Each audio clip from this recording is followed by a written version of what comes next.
your attention right away. And this move, side by side, triple Salchows, he doubled it.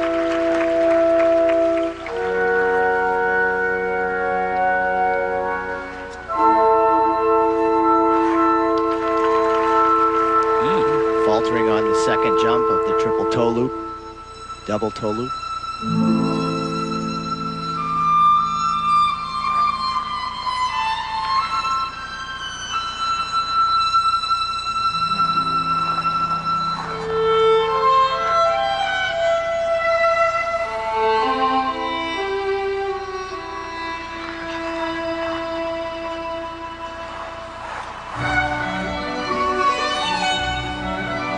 Just this basic skating is some of the best in the competition right here.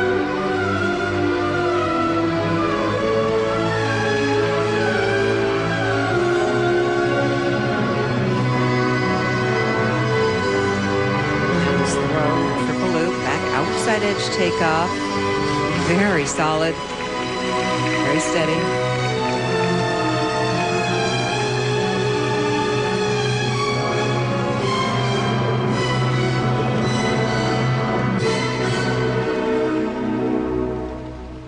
They won the world title in Dortmund, Germany last year. They beat the defending champs, Shannon Zhao of China. The next day, while practicing for exhibitions, Tatiana dislocated her shoulder, and they could not skate in the exhibitions. It took some time to rehab that, but she says she's basically 99% healthy now. Oh, there's another! Oh, gosh! Oh, I think she hit her.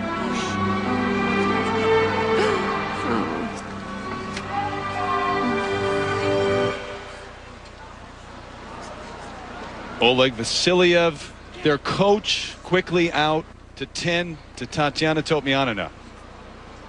And emergency personnel also making their way out onto the ice. My gosh. Peter, we've often talked about how dangerous this sport is, but until you see something like that, it really doesn't hit home how true that is. This is absolutely the most helpless feeling you can have as a pair skater, when your feet go out from under you and you drop your partner like that. It's just, it's the most horrible feeling. And right now they have to do the right thing, not move her, and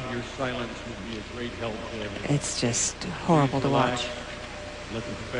Trying to ask for some help from the crowd, just in staying quiet, letting the emergency personnel do their jobs. We've seen, well, I don't know if we've seen much of that level or at that level. Tamara Moscovina has been through similar situations before. Yelena Berezhnaya, she coached her, and she had a head injury, a blade slicing through her head. Paul Binabose, the American skater with the head injury, a pair skater we've seen in the past. But this was a very dramatic fall, and just to chronicle it, we're going to show it to you, but if you don't want to look, turn away right now. Oh, you see, Terry, that lift just got away from him. This is one of the most dangerous lifts because they're both taking off forwards. She's like a sail in the air, and that sail, it's like catching a gust of wind, and that throws him to his heel. He catches it, and then the fall accelerates as she comes to the ground. Just brutal. And Maxime Marinin not knowing what to do right now, along with Oleg Vasiliev and the emergency personnel taking Tatiana Topmianina after immobilizing her and making sure that they did not move her right away, and making sure that her head, her neck does not move, taking her off on a stretcher.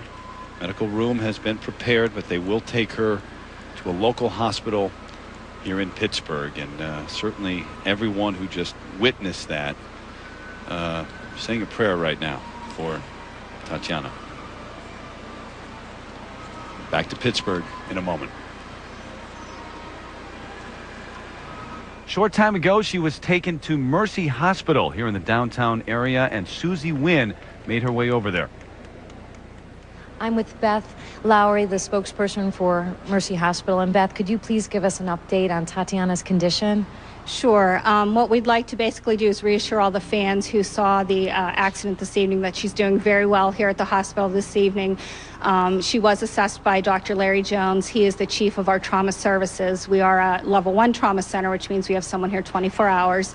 So that was good. But basically, he did the assessment, the appropriate testing, and we are listing her in good condition. We are admitting her overnight primarily for observation. Thank you very much, Beth. All right, Susie, thanks. Peter and Peggy, that's amazing. In good really condition after the fall, which was just, you cringed when you watched that. Yeah, I think everybody held their breath, me included, and that's probably the worst accident I have ever seen in competition. Really? And especially, covering the event. I mean, it's amazing. She's doing so well. I think all the prayers of the fans that were here tonight and all of us, I think it helped. So they tell us So she will be grateful. kept in the hospital overnight for observation, perhaps released the next day. It's amazing, Peter. All the years that you're involved in pair skating, I'm sure you had some falls, but we've talked about how dangerous this sport is, but until you see it, you don't really realize it. Do you ever see a time when maybe pair skaters are going to be forced to wear helmets? Well, actually possibility, but let me answer two parts of this question. First of all, I think that the pairs are going for such big difficulty in the lifts that they're pushing the envelope in some of these lifts. And they have to make sure that they're mechanically sound when they're doing the lifts. But having said that, as far as the helmets are going right now, they don't wear them. Little kids wear them sometimes when they're learning lifts. We wore them growing up as kids in pair skating, but you shed them when you're in competition. If falls start to reoccur more often, well, definitely I think helmets will be investigated. But right now, I don't see that happening. If this continues on a more regular basis, then possibly. Well, just a frightening incident here in Pittsburgh, but turns out to be okay, at least, as Tatiana told me, in good condition at Mercy Hospital here in the downtown area.